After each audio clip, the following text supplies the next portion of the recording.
Algunos minutos después de las 12 del mediodía comenzó la sesión en diputados, se logró el quórum a pesar de que la oposición ha dicho que no va a estar en el recinto para el debate y el jefe de la bancada oficialista, Agustín Rossi, se mostró confiado en poder aprobar en el mismo día de hoy algunos de los proyectos que forman parte de la totalidad de la reforma judicial.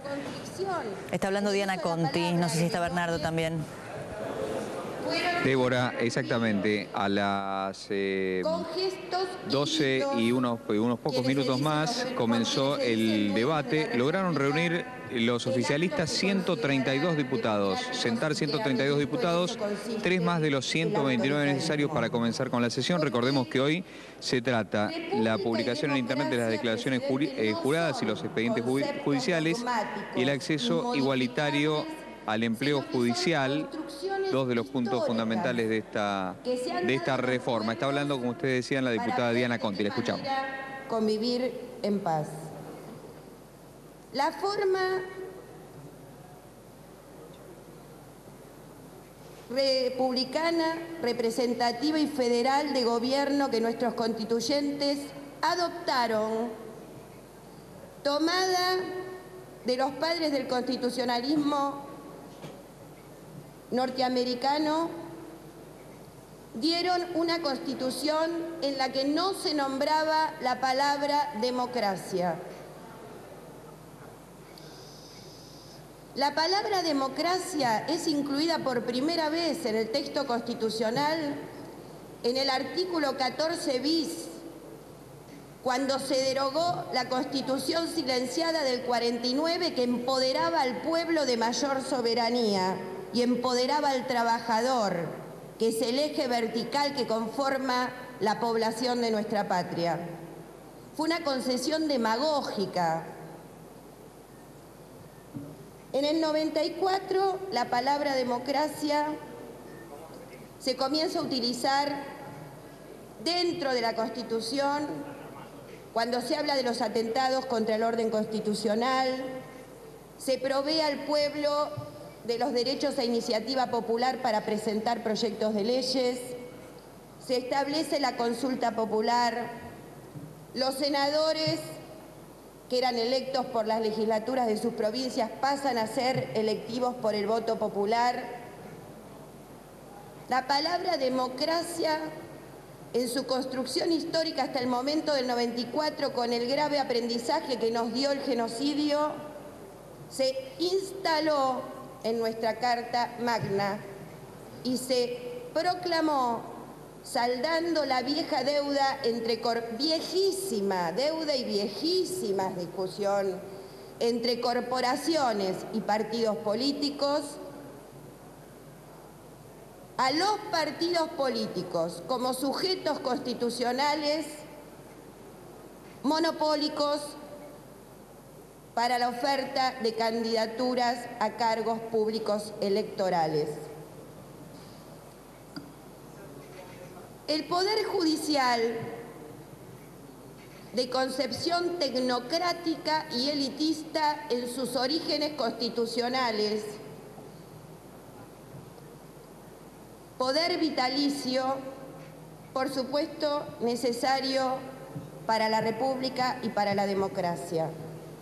Pero en todo lo que hace a la elección, un juez puede ser electo o no por el pueblo, el propio Estados Unidos, que estableció un componente político, porque el presidente de la Nación, con el acuerdo del Senado, y de ahí surge un juez, se trata de senadores y presidente de la Nación, que ha sido elegido por el pueblo.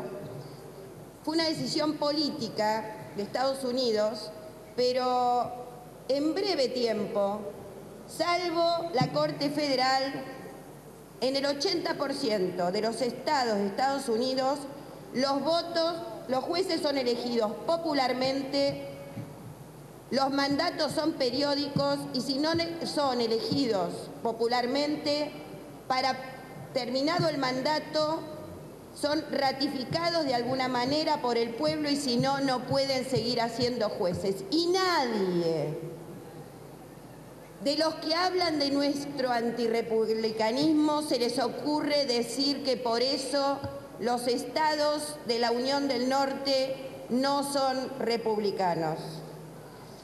Por tanto, es dogmático decir que la única república es con un poder ejecutivo electivo, con un Congreso electivo y con un poder judicial vitalicio, tecnocrático y como poder contramayoritario. No fue para nada contramayoritario el poder judicial de nuestro país mientras mataban a nuestros hermanos de manera genocida. Roto los dogmas, si pudiéramos hacerlos, tal vez sí pudiéramos encontrarnos en un diálogo en este cuerpo que enaltezca la dignidad de quienes representamos por la propia dignidad propia que se nos agrandaría. Pero estoy segura que no es de esa manera en que se va a desarrollar este debate. El propio Montesquieu, padre de la división de poderes, decía, era de su opinión que los jueces debían ser elegidos popularmente y no ser vitalicios.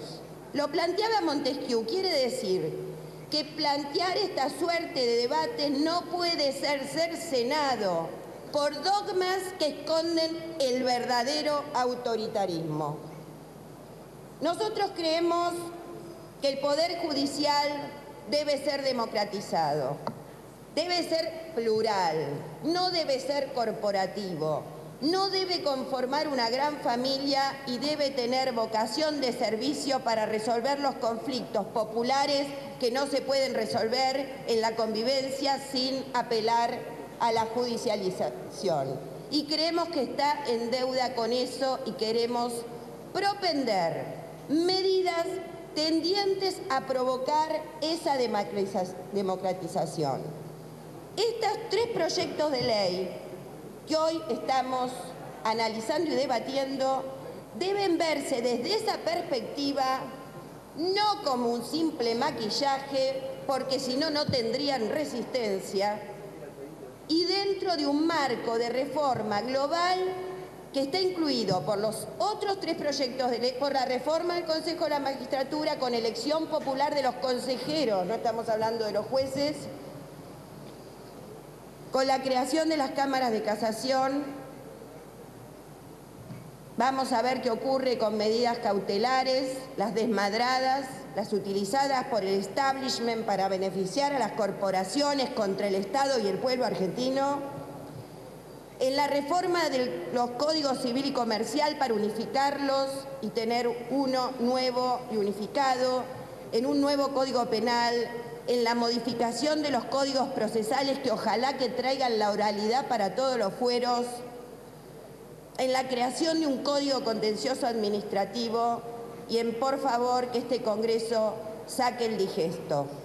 En ese marco deben verse estos tres proyectos, que pensábamos que no tenían que tener grandes objeciones, pero sin embargo la resistencia corporativa se traslada en quienes vocean aquí dentro e impiden el avance democrático del debate.